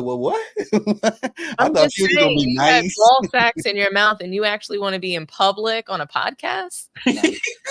You throw a tantrum every time LeBron and Steph have a night off, so you can get ejected, so you can have a night off, because you believe that you're a star when you're not. Ball and buzz, put the Kermit emojis down there. Just sipping tea. Yeah, we sipping the tea. That's a fact, though. And it's kind of funny. I did not realize Draymond used to be an advocate LeBron James hater. He used to be on our side, if you will. Until he got a contract with Clutch, until he started, being involved in businesses with LeBron. LeBron completely turned around his life so that he can win in the finals. Hey, like I said Like, earlier. you know what I'm saying? Yeah. LeBron, he did all of that. Once he beat him in 2016, and he's owned the Warriors and owned Draymond Green since then. He's owned him as a player and a person. Cap, because Kevin Durant owns LeBron. So Kevin Durant owns LeBron, not the Warriors. As soon as Kevin Durant left, LeBron has beaten the Warriors every single time. He dropped 50 on them not too long ago. He beat them in the play-in. The Warriors can never beat LeBron again after 2016. He realized that all he has to do is beat up Steph Curry because he plays a fake point guard position. So, okay, I'm going to beat up Steph Curry. I'm going to bum rush the lane. Who's going to stop him on that team? They're way too small. Andrew Wiggins is like dumb as rocks. He's just standing around stargazing at will. You know what I mean? Who's going to stop LeBron on that team right now? It's not going to be Draymond. They're friends. They're friends. He makes money with LeBron. He calls him the GOAT. So, you know, I don't agree with current players podcasting at all. I think it's shameful, and you mainly see guys that, you know, never won or are currently not winning. They're looking to spread false narratives and bullshit. That's what Draymond Green is there. He was probably told by Clutch to create a podcast. Set up your after basketball life. He was sold on that so that Rich Paul can push out narratives about LeBron all day. And that's all that they do. JJ Redick had the podcast. I believe that, you know, JJ Redick having that podcast was probably set up by Clutch too. And it was all just a big master plan to get him to the Lakers head coach position. Say it again. I think that there's no evidence and there's no reason for anybody in the media to be calling LeBron James the GOAT. Yeah. You know, the craziest part, and it's funny you say that mind the game thing was a booby trap for Darvin Ham, man, the entire way. Because that's pretty much, it was just a job interview for JJ Redick. Show everybody that you know how to draw up a play. Draw up plays for Bronny. But how do you get an assistant manager? How do you get a head coach fired that won a title as an assistant coach on the Milwaukee Bucks like the year before? Like, how do you accomplish that to bring in a white guy that never won anything, not in college, not in the NBA? He ain't never coached nothing. He never coached, but he's never done anything. I don't recall JJ Redick coaching an AAU team, a 18 and under team, a middle school team, a high school team. He literally coached girls basketball. I believe he coached girls basketball, not even boys basketball. He coached his son's basketball team, but his son is only like 11 years old. So you finna go from he's 11 now. When he coached him, I don't even think that like he was 9. I don't know. Like all I know is that JJ Redick is full of shit. So is LeBron. LeBron is just out here, you know, putting white privilege on display, you know, when there were so many more qualified guys to take on that head coaching position. And just, you know, he owns the media. He's almost worse than a certain group of people that own everything that we do. Yeah. So, you know, it's just kind of crazy. Yeah, that's a fact. Which is another emphasis on why we got to do what we do, because we ain't getting no Clutch sports. I ain't gonna lie. If Clutch hit me up today and like, all right, we're gonna send you, I'm gonna take the check. Then in my next episode, I'm like, LeBron James the GOAT, just to clickbait him in, and we just give them all the facts. Let's start with 2007. Let's go down memory lane. Hey, we want our money back, Tone, but only spent. But for real though, how do people who, you know, really believe that LeBron is the GOAT, how do they get around the 2011 finals? How do you get around that? Getting guarded by JJ Barea. Let's stop. Come on, bro. Like he got clamped up by Jason Kidd. Yeah, the fans want to sit there and say, "Oh, they played a zone defense." He was guarded one-on-one, oftentimes by much smaller guys, and he just collapsed. Let's be for real. The first time we ever seen Jason Terry do the jet celebration, it was a 3 over LeBron James right in the eyebrows, and I've never seen. I still can't believe they got beat by that team. I still can't believe it. Second grade girls team. See, I knew it was a girls team that he coached. I was wrong. Man, that's crazy. I've coached some elementary kids before, man. So that makes me NBA quality. Obviously, big bro. I guess so. I guess so. When you were never a successful role player, I guess that gives you the ability to be a head coach as well. Yeah. Hey, I'm pretty sure Ty Lue has a title. Hey, Detroit Pistons, holla at me. I'm cheaper than Monty Williams, bro. But you still got to come off that bag, though. Yeah, they did Monty bogus. But you know who? Come on, Monty knew what's up. Hey, first of all, Monty don't care. He at home counting them ducats, bro. Yeah, home counting ducats right now. I wonder what's the real behind the scene issue. Is he unlikable, amongst organizations? Is he like, I just wonder what the issue is. I don't think he cares. He's counting money right now. Yeah. They owe him a lot of money and he don't care. Fire me. Fine. After 1 year, you gave me what, 84 million? Go ahead. Fire me. I don't care. I can't do nothing with this trash ass roster and this trash ass management. What am I supposed to do with that? What you can know who? You know who I think got done the dirtiest? He should have done what Ime Udoka did in Houston. So I'm not going to give him excuses for having a trash ass roster and inexperience. Like, there's coaches who, no matter what team they go to, they make an impact. And I think Ime was able to do that in Houston. He was able to do it, in Boston. He made Boston look like thugs playing against the Brooklyn Nets. Yeah. He made Jason Tatum look like he was that guy. And we all know that he's just kind of not. Yeah. So, I do think that Monty had an opportunity. Like, when a team is so bad, there's only one way that you can go is up. So anything that you do is an accomplishment. And instead, somebody like JJ Redick is going to get that revere when, the Lakers should be in contention every single year. Yeah, no, that's a fact. I think Phil Handy got did dirty. Like, they fired Phil Handy with Darvin Ham, and this is supposed to be LeBron's guy, right? And tried to rehire him and put him on JJ Redick's roster, coaching staff. It's like, man, JJ Redick doesn't have the respect of anybody in the league, in my opinion. To me, he's somebody walking around with a small one that needs to constantly assert themselves a certain way. You can just tell. Little you man can just tell. When you take a look at his wife, is what, like, you can just tell. Hey yo, he dated black girls in college. There's a reason for that. Hey yo. Okay, Ms. Dom, you just we don't need Skip Bayless. We got Ms. Dom. No, but she cooking though. Hey, stop her when she's telling a lie though.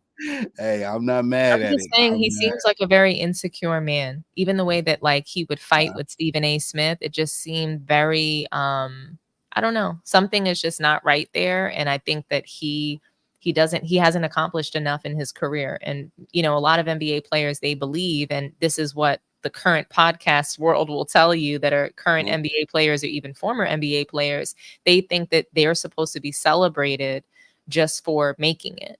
They believe that they get participation trophies. That's the problem with today's generation, today's league, is that everybody believes that they need recognition for something. And if you don't win, what are we recognizing you for? Precisely. We're going to recognize you for what you did. If you won the scoring title, that's what we're going to recognize you for, but you're still not a winner. You know what I mean? No, you and that's the whole problem. That's the whole issue in the game. I don't mind you being a former player if you're going to stand on it and actually tell the truth, or be transparent at least, because, going to be a little fluff there. You're going to have your connections and your friendships. But, yeah, when you out here, you peeing on my leg and you calling it rain, then, that's why I draw my line. And it's just criminal that Paul George has a podcast. They call him Podcast P. You remember it used to be Playoff P for that one. I call him Pitiful P. Pitiful I call him Pathetic P. Damn, Don. I actually got a show. I'm just saying, he left Callie Rivers to be married to a stripper. JJ is an asshole without an asshole accomplishment. Oh yeah, that's a fact. I forgot all about that. He just keeps, like, the L's for Paul George to me just keep adding up in ways that are just astronomical. You couldn't get past LeBron when you were in the Eastern Conference. You go to the Thunder. Like, think about how many teams that he's been on that had firepower. Yeah. And I know we're going to make excuses. We're going to say that Chris Paul got injured. We're going to say that where else? So he went to the Thunder and he went straight to the Clippers after that. Where did he go in between there? No, just straight to the Clippers, right? Straight to the Clippers. Yeah. Yeah, I mean, look He at this did the 4 years. What do they have to show for that? What is Steve Ballmer, a decent owner coming after Donald Sterling? What does he have to show for that time? Ticket sales. Ticket sales, new stadium, injured Kawhi. I heard Kawhi retiring. I heard he talking about retiring. The Clippers are clipped straight up. Oh, yeah. It's clipped for the Clippers because they're not going to. Yeah, I watched it. It wasn't that good. I thought Winning Time was better. Winning Time was great, and they canceled it. Damn you, HBO. Yeah, they canceled it, and I think they canceled it because of the backlash that they got from Jerry West. I think he was threatening a lawsuit against them because they didn't depict him properly. They were depicting him as like this alcoholic person. I mean, angry guy. Yeah. Right. And, they're saying that he just wasn't quite like that. And I mean, I really don't know what's true. I think that I enjoyed the series. That's what I think. I think the second season fell off, but the first season was really good. Yes. Clips was disappointing. Who they had playing Blake Griffin, even like I didn't think it was good. Lawrence Fishburne playing Doc Rivers. I didn't really I just didn't think it was that good. And I hated the girl that played the black girl. Yeah, I hated her. And I rarely say stuff like that. Like, I'm so supportive of women, but I hated her character. I couldn't stand how they wrote. Like, I don't hate the actress. I just hate the character and how they wrote that up. Yeah. They had Al Bundy. In the Which just, oh my gosh. Hey, here's another thing on JJ Redick that bothers me. He's been on record to bash the same organization that just hired you. That's why I can't believe he's hired. Like, I'm ashamed. I think that what LeBron has done. I got to deal with this and LeBron on my team. I know. Pissing me off. And he's turning the Lakers and the entire NBA into a mockery. This shit is pissing me. Oh, mockery is you're putting him out, but you are headed in the right direction. It's a complete joke. It's. I was not a fan of that hiring. I didn't blame Dan Hurley for. Why would I take this job? I'm back-to-back national champion. I don't want to deal with this bullshit. Well, you're just going to get blamed when they lose, right? LeBron has to play a certain way because he's still in high school. Now he's also an invested soccer mom, probably desperate to get Bronny on, meaningful minutes in NBA games. So it's just kind of like, what's really going to come of that team? Not a soccer mom, bro. Picking up Bronny and Dalton Connect from the arcade. Hey, we got a game today. All I know is Dominique is just making this worse and worse for me as a Lakers fan because she's saying like they played on the emotions of black people, saying he's just trying to get his black son a job and create generational wealth that LeBron has had since before Bronny was even fucking born. You know what I mean? It's just like the most hilarious shit. Bronny already made a whole, loads of money in college for averaging 4 points. He was the highest NIL player paid. People actually bought his jersey. We can't make this shit up. It's all about hype. It's all about, what's going to get views and clicks. And it's all about the Fetty. I'm about to be disgusted come Halloween and the NBA season roll by, bro. Especially because every single day before and after Halloween, Bronny's wearing a costume every day. Didn't he playing costume or playing Halloween when he dressed up as a Laker? Hey, Dominique, he cosplaying. he cosplaying.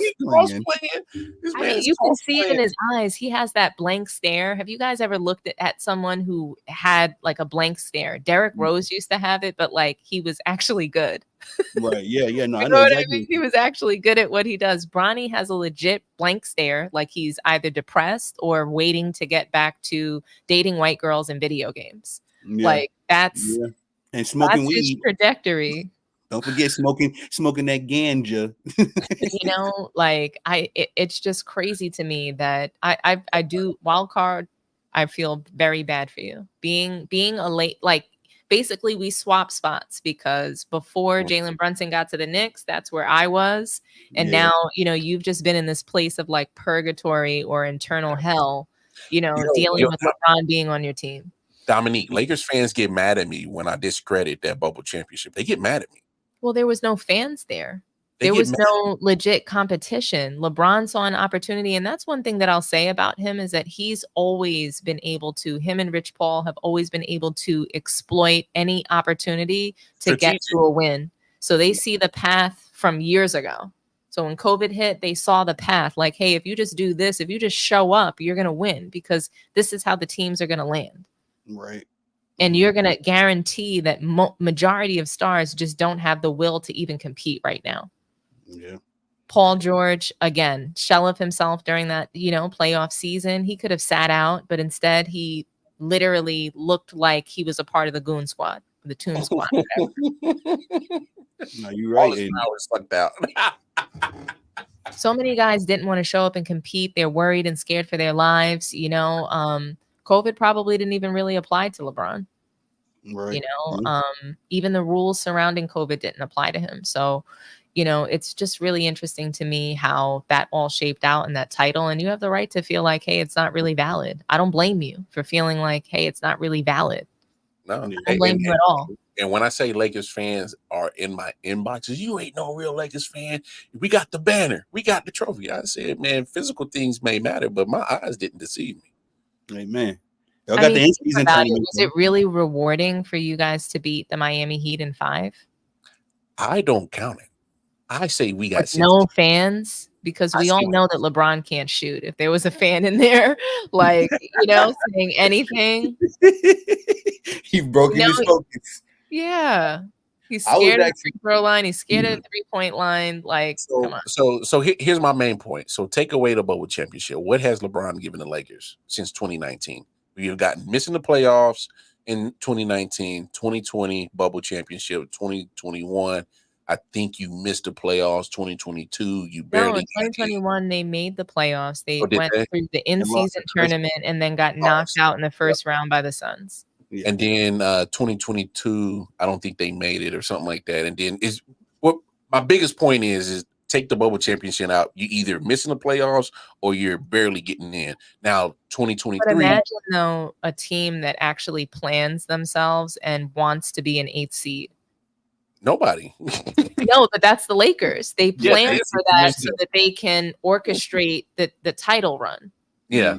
And can you imagine being a player that's been able to orchestrate every single move, the players that you get, the teams that you go to, the coaches that you get, and you still lose? Can you imagine that, losing 6 times and you got to pick everything, that you got to handpick your teammates, you got to handpick your coaches, and you're still losing? That's the saddest part. I've never seen that. I've never seen nothing like that where, I don't, in any sport, I get to choose my squad. We get to the dance and we lose. I mean, let alone choose my squad. But I think LeBron gonna go down in history. But what do you mean, Mel? He gave y'all, wild card Mar. I was looking that man down. But Mar, he gave y'all Bronny James. Baby, y'all got 20 more years of this. That's facts. I bet the contract is going to get upgraded to a guaranteed 20 years. How do you feel about that guaranteed 4-year contract? That's the thing that's killing me. Name another 55th pick that has gotten this contract. I can't. I can't name it. That's my point. So look. I understand the narrative that they wanted to take nepotism. Hey, finally some black folks get some nepotism. I don't care. I can't get with that narrative. It makes me so angry when I hear it because it's not nepotism, it's narcissism. Amen. It's not nepotism, it's narcissism. Bronny James didn't need to be in the NBA. He could have been a producer. He could be acting in movies. LeBron owns a production company. Why couldn't he go do that? He could have done anything in the world that his father could have just put him in. Sports is the only single place, okay, where like athletic success cannot be inherited. You cannot nepotize that. All right. That's a good point. No, you make a good point. But I think my main point that I was trying to make is at the end of the day, you see it's just another chess move that LeBron has made that favors him in his camp. Because adding Bronny James to his roster at the 55th pick, I mean, let's be honest, most 55 picks probably don't make that great of an impact on the team regardless. But still, you didn't need Bronny James. He doesn't make this team better. He doesn't make this a contender. But Why it did you makes have, it why did you have makes to an do his impact though. But think about how it made an impact to your team because now you can't even get players for the veterans min. Oh yeah, because he's there with a guaranteed contract over 4 years worth, what is it, 7 or 8 million a year? Like, that's crazy. Yeah. No, I don't think it's a year. I think it's a total contract. But regardless, like you guys could have gotten a qualified NBA player, somebody that can shoot for LeBron for maybe $1 million a year. What happened to Dinwiddie? He's just gone because he can't play in the system. Dinwiddie is with the Mavs, which I love. The system. I've never heard that. That's what it is. I've never heard that. Top of the key. AD, get on that line.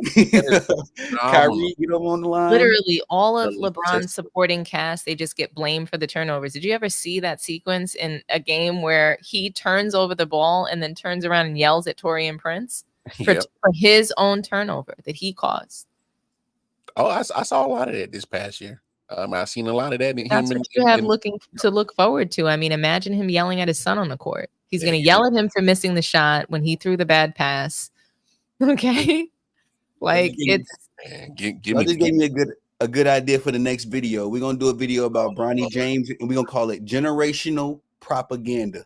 That's what you're finna get, brother. Look, Bronny is a generational talent, just one that I hope to never ever see again. Look, I'm about to stock up on weed now because once this basketball season comes, I'm gonna need something for me to just take me all the way through 82 games because this. I mean, the Lakers turned into the Kardashians wild card. Yeah. That's what you're dealing with. You're dealing with the Kardashians now, and when you have Kardashians on your team, think about it. Kobe Bryant never wanted that. Right. He traded Lamar Odom away as soon as he became a Kardashian and married Khloe. He said, "Go." He got rid of him. Get away. LeBron is now turning it into a reality show. It's not bad. It's funny you said that. I had said that somewhere. I had said it. I was like, man, this is about ticket sales and entertainment. This is not basketball because you can't tell me, you can't fool me, and you can't sell me on anything that any of these moves are basketball related to make the team a winning championship. And here's the problem with the Lakers is because I've been a Lakers fan since knee high, and we got this. We're almost like fans of like the Yankees. Do we expect to win the championship every year? No, but I expect you to contend. Right. I expect you to be mindful. Look, put the right people in the coaching position. Put the right people on the roster. Be smart with your money moves and contend. That's what's been set. That's what Dr. Jerry Buss has set in precedent of real Lakers fans is to contend every year for the championship. This ain't it. You can't sell me on this is a contending team. Whatever move they made, you can't. I refuse to believe that you are selling me on something that's basketball move that's smart or makes sense or puts the needle towards a championship. You can't fool me like that. So. Trust me, Dominique. I'm already looking at I already hit my weed man just a second ago. I'm store because this got to be a long ass season. Good thing I'm a Chiefs fan and they can keep me, happy with football because this NBA season, this upcoming one, I'm about to be depressed. And I'm sorry, I feel for you. I really do. As a basketball fan, I'm depressed as well. Just the fact that we have to be exposed to this tweeting crazy shit like I love LeBron. I'm in the deep end. Come get me. All right. Just I got you. I got your back. Just know that. But I don't want to cut. I think this is a classic stream, y'all. Man, I was excited when the wild card. I was excited when Miss Dom said she was gonna make it, but when the big bro said he could make it, man, I knew this was gonna be a good one. I know I want to be respectful because I know Miss Dom, you gotta get your rest, man. Please drop your YouTube and Twitter and all that. I need to make sure that we follow you. So absolutely. Because because you always be because you drop it. You've been dropping the heat all night. And I need not only myself, but everybody to get a glimpse at this. because I've shared this stream on my channels, and they need to make sure that they tap in with your content, because obviously, like I said earlier, I've been a big fan of yours. Obviously, seeing you on Man Down, because I've always been a fan of Man Down. So go follow Miss Dom. All right, y'all make it happen. Guys, Sports Tea Today 1 at the end on YouTube. You can find me there. I'm on Twitter and Instagram, Sports Tea Today. Really looking forward to engaging with you all and just creating a safe space to talk about sports. Sports is supposed to bring us together. It's not supposed to divide. So come find me, come engage me, and let's have some fun. No doubt. I love that. And thank you for pulling up, Ms. Dom. Hey, big bro, before we cut out, do your plugs as well. So, you stay busy. Let the people know where they can find you. Yeah, man. You already know me, man. I got more jobs than a damn Jamaican, man. So you always hey, just jump on over to my Twitter, where I'll be posting all my links and all that stuff. So going over to Twitter, KC Wildcard Mar.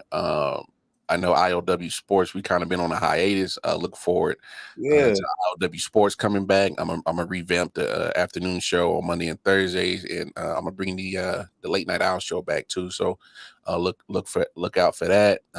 Like I said, just going over to Twitter, man, KC Wildcard Mar, because I got content for days over there. So yeah, man, appreciate all love and support, bro. Hey, appreciate you for pulling up, big bro, always. And please squirt. Excuse me, I done got a little queasy myself. But thanks to everybody for pulling up. Mel with Man Down. Who else pulled up tonight? With Sport, Ball and Buds. Yeah, Bobby. Try to get everybody in there, man. I'm gonna get everybody on the next one, because I think we didn't put in some work. But please share, all that good stuff. You see it in the ticker. I am Tony the Savant. Thank you again, Miss Dom, big bro. To the next time, man. Peace. Nice to see you guys. Thanks for having me. Yes, ma'am.